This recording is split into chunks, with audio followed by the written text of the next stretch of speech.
उत्तर प्रदेश में 7 दिन बाद भी जैसा कि आप जानते हैं कि सियासी गलियारे हैं, उसमें एक ही खबर है, वो है कि आखिरकार मंत्रियों को मंत्रालय कब मिलेगा।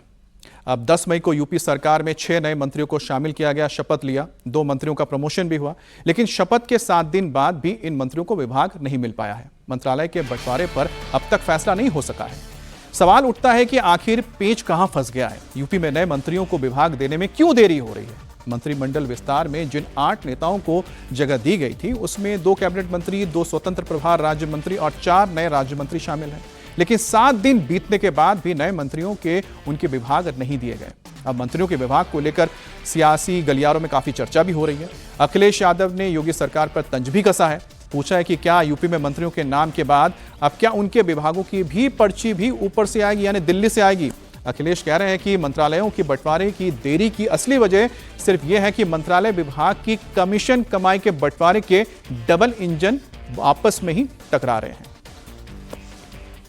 तो अखिलेश यादव की ओर से यहां पर उत्तर प्रदेश की सरकार के ऊपर तंज कसा जा रहा है, क्योंकि 7 दिन बीत चुके हैं। 10 मई को 7 दिन पहले, यानी कि कैबिनेट की विस्तार के बाद अभी तक मंत्रियों को उनका विभाग नहीं मिल पाया है। और इस बीच योगी आदित्यनाथ ने दिल्ली का दौरा भी किया था, उनकी मुलाकात भी हुई थी गृह मंत्री अमित शाह के साथ, और ऐसा माना जा रहा है कि उसके तुरंत बाद ही बहुत ही जल्द ये मंत्रियों को विभाग दे दिए जाएंगे। और मंत्रिमंडल विस्तार में पूर्व भाजपा प्रदेश अध्यक्ष भूपेंद्र चौधरी और मनोज पांडे को कैबिनेट मंत्री का पद दिया गया है। वहीं अजीत पाल सिंह और सोमेंद्र तोमर को प्रमोट करके स्वतंत्र प्रभार राज्य मंत्री का दर्जा दिया गया है। इसके अलावा कृष्णा पासवान, सुरेंद्र दिलेर, हंसराज विश्वकर्मा और कैलाश सिंह राजपूत को राज्य मंत्री के रूप में शामिल किया गया है। सूत्रों के मुताबिक सबसे ज्यादा माथापच्ची 2 नए कैबिनेट मंत्री और 2 स्वतंत्र प्रभार मंत्रियों के विभाग तय करने को लेकर हो रही है।